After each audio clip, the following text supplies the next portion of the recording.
और जैसा कि हम उस खबर पर आ रहे थे, सीएम हेमंत सोरेन की आवाज पर हलचल तेज हो गई है। कोल्हान से जेएमएम के कई विधायक पहुंचे हैं, समीर मोहंती पहुंचे हैं, मंगल कालिंदी पहुंचे हैं, रामदास सोरेन पहुंचे हैं, पोटका से जेएमएम के विधायक हैं संजीव सरदार, ये भी हेमंत सोरेन की आवाज पर पहुंचे हैं। और अब तक कोल्हान से जेएमएम के 4 विधायक पहुंच चुके हैं। एक इमेज दिखाने की कोशिश हो रही है कि हम एकजुट हैं, कोल्हान में जो भी विधायक कोल्हान के हैं वो इंटैक्ट हैं, हेमंत सोरेन के साथ हैं और सब लोग मिलकर एकजुटता दिखाने की कोशिश की जा रही है। चंपाई सोरेन प्रकरण में इन्हीं विधायकों को लेकर चर्चा हो रही थी कि भाई ये विधायक कहीं ना कहीं चंपाई सोरेन के संपर्क में है, हो सकता है कि इनके मन में भी कुछ ऐसी बातें चल रही हों। और अविनाश से सीधे जुड़ते हैं, हमारे संवाददाता जुड़ चुके हैं। अविनाश, जो एक परेड जो कहते हैं कि परेड करवाई गई, तो ऐसे में जिन चार विधायकों का जिक्र हो रहा था वो तो अब सामने आ गए और जो दिखाना चाह रहे थे उन्होंने दिखा दिया कि देखिए भाई हम कहीं नहीं है, क्योंकि ये कहीं ना कहीं ये परसेप्शन अगर हेमंत सोरेन के दिमाग में बैठ जाए या फिर समझाने वाले लोग बैठ जाएं तो इसका एक अल्टीमेट जो एक गलत और एक निगेटिव इंपैक्ट उन 4 विधायकों को होगा। लेकिन उन्होंने अभी यहां पर वो आ गए। अब ये बात है कि चंपाई सोरेन आने वाले हैं। अब चंपाई सोरेन किससे मिल रहे थे दिल्ली में बैठकर, किनसे मुलाकात हो रही थी, कौन विक्षुब्ध था, और जो सबसे ज्यादा विक्षुब्ध हैं, जेएमएम को लेकर हमेशा अटैकिंग मोड में रहते हैं, वो तो अपने आवाज पर बैठे हैं। तो हमें जरा बताइए अभी चल क्या रहा है।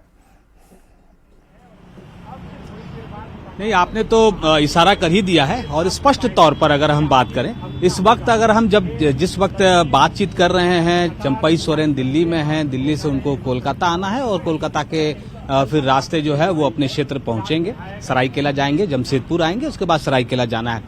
जिन विधायकों की चर्चा हो रही थी और कई बार ये कहा जा रहा था कि ये विधायक अमुक विधायक अमुक क्षेत्र के जो विधायक हैं वो चंपाई सोरेन के साथ हैं, तो अब यहाँ जब हम सीएम आवास जो हमारे ठीक पीछे है और हमने सबसे पहले ये खबर भी ब्रेक की कि किस तरह से कोल्हान के जो जेएमएम विधायक हैं वो सीएम आवास पहुंच रहे हैं। 4 विधायक पहुंच चुके हैं, बाकी जो विधायक हैं वो भी हो सकता है कि शाम तक पहुंचे, या फिर उसमें से हम ये कह सकते हैं कि जिनकी चर्चा नहीं हुई थी वो ना भी आए, उनके साथ टेलीफोनिक बातचीत हो गई होगी। एक जो नाम है, एक जो नहीं पहुंचे हैं वो हैं खरसावां से दशरथ गगरई उर्फ कृष्णा गगरई जिसको कहते हैं, वो नहीं आए हैं। उनके बारे में मैंने जानकारी ली है, वो आज उनका प्रोग्राम है, बहुत सारे शिलान्यास और उद्घाटन के कार्यक्रम रखे गए हैं। इस वक्त सीएम हेमंत सोरेन के आवास पर सीएम से जरूर बातचीत हो रही होगी। एक जानकारी और दे दूं कि ये बात सही है कि जो खड़गपुर का इलाका है, खड़गपुर के इलाके में एक बैठक हुई थी और उस बैठक के बाद ही चंपाई सोरेन कोलकाता के रास्ते दिल्ली गए थे और जो बाकी विधायक हैं जिनके बारे में कहा जा रहा था कि वो इस बैठक में है, उसमें से कोई भी विधायक विवेक वहां दिल्ली नहीं गया। और यहीं से ये शुरुआत हुई कि जो चंपाई सोरेन लगातार जो बीजेपी के संपर्क में है, अगर हम इस बात को पुख्ता समझें तो जिनके बारे में वो कह रहे थे, दावे कर रहे थे कि उनके साथ कौन कौन विधायक हैं, उसमें से कोई भी नहीं गया और ऐन वक्त पर सभी लोग पीछे हट गए। ठीक है अविनाश, अब एक चीज बताइए, कल 3 ऑप्शंस की बात हो रही थी, उसमें यह बताया जा रहा था कि चंपाई सोरेन के पास फिर ऑप्शन क्या बचता है। ठीक है, रांची आएंगे, ये तो उनका चौथा ऑप्शन हो सकता है, लेकिन राजनीति में रहेंगे या फिर राजनीति से संन्यास ले लेंगे, तो ये पहला वाला ऑप्शन है। दूसरा ऑप्शन ये है कि जिन जिन लोगों का नाम लिया जा रहा था क्या उनके संपर्क में है या फिर कोई बड़ी सेना खड़ा करके वो दिखाएंगे।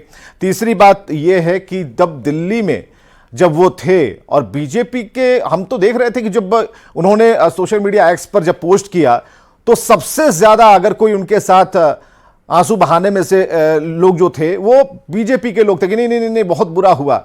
तो अब क्या होना है जब उन्हें अकेला देखा जाएगा, तो बीजेपी को अगर आप देखें पहले से जो आदिवासी नेता हैं, ऐसा नहीं कि कोई नए नेता हैं, आदिवासी नेता है, मजबूत नेता है, बीजेपी ने पहले अपने पाले में कर रखे हैं। ऐसे में इन्हें लेकर आना यह सोचकर कि नहीं ये दुखी हैं, इन्हें तिरस्कार कर दिया गया है, इन्हें सीएम की कुर्सी से हटा दिया गया, ऐसा सोचकर कितना फायदेमंद सौदा होगा बीजेपी के लिए अगर बीजेपी में आते हैं तो। नहीं, मुझे लगता है विवेक कि इसको लेकर बीजेपी के अंदर अब कहीं ना कहीं सवाल भी उठने लगे हैं। जो हमारे सूत्र बताते हैं कि बीजेपी के बहुत सारे नेताओं ने इस पर ऑब्जेक्शन भी किया है, खासकर अगर हम प्रदेश स्तर के कुछ नेताओं की बात कर लें या फिर अगर हम बात करें कि जो सरायकेला का इलाका है जिस क्षेत्र से वो आते हैं उसके बारे में भी ये जानकारी मिली है कि वहां से जो पहले चुनाव लड़ते रहे हैं उनका एक ऑब्जेक्शन है कि वो उनके आ जाने से, मतलब चंपई सोरेन अगर आते हैं तो फिर इसका क्या फायदा होगा। और ये बात सही भी है विवेक, अगर आप समझें कि अगर अकेले थोड़ी देर के लिए मान लें कि चंपई सोरेन अकेले ही बीजेपी में शामिल होते हैं तो इसका बीजेपी को कितना फायदा हो सकता है, कितने सीटों पर हो सकता है। ऐसी परिस्थिति में ये देखना होगा कि जो उनके द्वारा जो शर्त रखे जा रहे हैं, जो शर्त की हम यहाँ चर्चा भी कर लेते हैं कि एक्चुअल में चंपई सोरेन ये चाहते हैं कि उनके जो बेटे हैं वो चुनाव लड़ें और उसके लिए घाटशिला सीट पर वो लगातार उनके बेटे जो हैं वो पसीना बहा रहे हैं। लेकिन घाटशिला से जो है वो सभी लोग जानते हैं कि बहुत पुराने नेता रामदास सोरेन इस वक्त विधायक हैं और बहुत मजबूत माने जाते हैं। तो अब ऐसी परिस्थितियां उत्पन्न हो रही हैं कि अगर बीजेपी में चंपई सोरेन जाते हैं तो बीजेपी उनके लिए कितना त्याग करने को तैयार है। सरायकेला पर तो ठीक है चंपई सोरेन चुनाव लड़ जाएंगे, लेकिन फिर घाटशिला में क्या होगा? क्या और भी उनके चंपई सोरेन के कुछ ऐसे पसंदीदा नेता होंगे जिनको वो चाहेंगे कि अलग अलग क्षेत्र से चुनाव लड़ाएं, और इसका कितना फायदा हो पाएगा? क्योंकि जब हम कोल्हान और संथाल की बात करते हैं तब चुनाव चिन्ह बहुत महत्वपूर्ण हो जाता है। विवेक, आप अच्छी तरह जानते हैं कई ऐसे उदाहरण पहले भी हैं कि नेता आते जाते रहे लेकिन चुनाव चिन्ह के दम पर इन दो प्रमंडलों में जो है वो जेएमएम बेहतर प्रदर्शन करती रही है। तो ये थोड़ा इंतजार करना होगा, चंपई सोरेन पहुंचेंगे उसके बाद देखना होगा कि एक दो दिनों में क्या। अविनाश हमसे बातचीत के लिए, तमाम जानकारियों के लिए। और इस बीच एक खबर यह भी है कि शाम के 7 बजे दिल्ली से कोलकाता पहुंचने वाले हैं चंपई सोरेन। 18 अगस्त से दिल्ली में चंपई सोरेन हैं और बीजेपी नेताओं के संपर्क में चंपई सोरेन हैं। और 2 दिन पहले सोशल मीडिया एक्स पर जेएमएम छोड़ने के उन्होंने संकेत दिए थे। संकेत से समझा जा सकता है जो पूरी जो लंबी चिट्ठी उन्होंने लिखी थी सोशल मीडिया एक्स पर, जो पूरा अपनी आत्मकथा लिख दी उन्होंने, उसमें ये जरूर था कि वो दुखी हैं और कहीं ना कहीं पार्टी में इतने दिन योगदान देने के बावजूद भी उन्हें वो इज्जत नहीं मिली।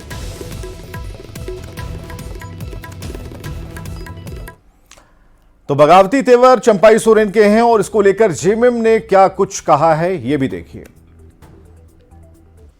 प्रतिक्रिया दी थी, जो पोस्ट डाला था, उनकी पीड़ा को हम समझ सकते हैं। अपनी पीड़ा उन्होंने बयान किया था। हम अभी भी आशान्वित हैं। वो हमारे आदरणीय नेता हैं, बहुत सम्मानित है। पार्टी का हर तबका, हर व्यक्ति उन्हें सम्मान देता है। अभी भी वो, हम लोगों को पूरी उम्मीद है कि वो वापस क्या मतलब हमारे साथ तो हैं ही। वो गिले शिकवे भूल कर बैठेंगे, सभी बातें रिजॉल्व हो जाएगी, कहीं कोई परेशानी नहीं होगी। चलिए, मनोज पांडे के कल और आज के बयान में आपको सब कुछ पता चल रहा होगा कि कल मनोज पांडे ने यह कहा कि कई सूरमा आए और चले गए, पार्टी अपनी जगह मजबूती से बनी हुई है। लेकिन आज मनोज पांडे ये कह रहे हैं कि उनका पूरा सम्मान है और सम्मान वाली बात, यानी कि पॉलिटिक्स में कभी भी कुछ हो सकता है। राजधानी रांची लेकर चलते हैं, जहां कोलकाता में महिला डॉक्टर के रेप के बाद हत्या मामले में पिछले 8 दिन से रिम्स के डॉक्टर हड़ताल पर हैं। सुरक्षा को लेकर लिखित आश्वासन की मांग कर रहे हैं और हड़ताल कर रहे डॉक्टरों का कहना है कि रिम्स में काम करते हुए डर लगता है, इसलिए अब जब तक सुरक्षा का लिखित आश्वासन नहीं दिया जाएगा तब तक वो हड़ताल जारी रखेंगे। रिम्स की ओपीडी व्यवस्था ठप रहेगी। प्रबंधन से साफ और स्पष्ट मांग यही है कि यहाँ सुरक्षा अच्छी तरीके से बहाल हो।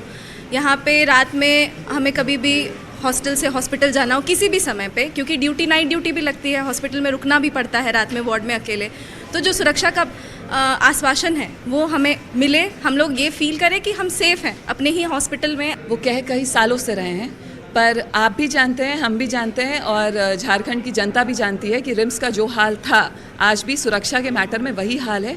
कहीं ऐसा ना हो कि हाल और बेहाल हो जाए, तब हम लोग कोई घटना घट जाए तब कोई बड़ा एक्शन हो। उससे पहले अभी ही हम एकदम विनम्र निवेदन कर रहे हैं कि अभी ही हमारी मांगों को पूरा किया जाए, जिससे ना सिर्फ डॉक्टर, पेशेंट भी सुरक्षित रहें। आरजीकर में जो भी हुआ, जितना ब्रूटल क्राइम, कितना हीनियस क्राइम हुआ, उसके बाद भी अगर वहाँ पे डॉक्टर्स एक पीसफुल स्ट्राइक कर रहे थे और आप वहाँ पे जा कर के एक 5000 नंबर ऑफ गूंस जाके वहाँ पे अगर इसको डिस्ट्रॉय कर रहे हैं, हॉस्पिटल को ही डिस्ट्रॉय कर रहे हैं, सरकार वहाँ पे, मतलब this is complete collapse of the system. वो मांगे उनकी जायज़ हैं या नाजायज़ हैं, इस पे वो खुद ही विचार करें। वो उनको सुरक्षा व्यवस्था की इशू था, उनके कहने के पहले ही 40 होमगार्ड हमने सैंक्शन करवाए हैं जिनके पास बंदूक होगी। और पेट्रोलिंग का हमारा पहले से ही प्लान था, कैंपस में पेट्रोलिंग होगी जिसमें गन्ड आर्म मैन रहेंगे। चाईबासा लेकर चलते हैं, जहां वनरक्षी अपनी मांगों को लेकर पिछले 5 दिन से हड़ताल पर हैं। वनपाल के पदों पर सीधी भर्ती का ये विरोध कर रहे हैं। वनरक्षियों की मांग है कि जब तक सरकार नियुक्ति नियमावली 2024 में अलाभकारी संशोधन को वापस नहीं करती है, तब तक सभी वनरक्षी अनिश्चितकालीन हड़ताल पर रहेंगे। हम सभी वनरक्षियों को 100% वनपाल के पदों पर नियुक्ति का निर्देश दिया गया था, लेकिन वर्तमान में जो 2024 में संशोधित नियमावली है उसमें हमारे सीधे पदों को हटाकर 50% सीधी नियुक्ति पर जोर दिया जा रहा है। है कि जल्द से जल्द इसमें निर्णय लिया जाए ताकि ये जो एक लॉकजाम क्रिएट हो गया है जल्दी से ये रिजॉल्व हो जाए और सभी लोग अपने कामों में वापस लौट जाए, ये उम्मीद तो जरूर रहेगी। पश्चिम सिंहभूम जिला के कुल जो 6 प्रमंडल वन प्रमंडल हैं, उसके 237 वनरक्षियों द्वारा पिछले 5 दिनों से हड़ताल पर हैं और यहाँ जो वन भवन मुख्यालय है यहाँ पर धरना प्रदर्शन कर रहे हैं। इनकी मांग है कि वनपाल के पदों पर 50% पदों पर सीधी नियुक्ति की जो संशोधन किया गया है और सीधी नियुक्ति का अनुशंसा किया गया है उसका ये विरोध कर रहे हैं। इसके अलावा अन्य भत्तों और अन्य मांग शामिल हैं और उसके लिए प्रतिदिन 5 दिनों से पिछले यहाँ धरना प्रदर्शन कर रहे हैं और हड़ताल पर हैं, जिससे कि 6 जो वन प्रमंडल हैं सभी वन प्रमंडलों में कार्य बाधित हो गया है। और इनकी जो मांग है इस पर जो जानकारी मिल रही है विभागीय स्तर से अभी तक कोई पहल नहीं की गई है। तो ये हड़ताल अब आगे कितने दिनों तक खींचेगा ये आगे देखने वाली बात है। रुपेश प्रधान, न्यूज़ 18 चाईबासा। और यहाँ रुकेंगे एक ब्रेक के लिए।